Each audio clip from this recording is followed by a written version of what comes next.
juga, dan organisasi yang berharap dengan prestasi yang tidak olahraga, tidak hanya main sepeda aja tapi prestasi olahraga yang sangat diharapkan. Jadi kita nantinya yang akan mewakili Aceh untuk bertanding di tingkat atlet.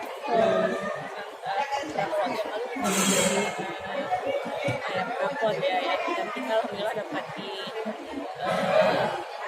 peringkat 15, dan insya Allah nanti kita bisa melanjutkan 2 atlet ke tingkat nasional di PON 2020 Papua. Dan tentu kita berharap 2024 Aceh menjadi 50 PON, dan tentu kita harus membenahi diri agar olahraga bersepeda di Aceh itu semakin dari Aceh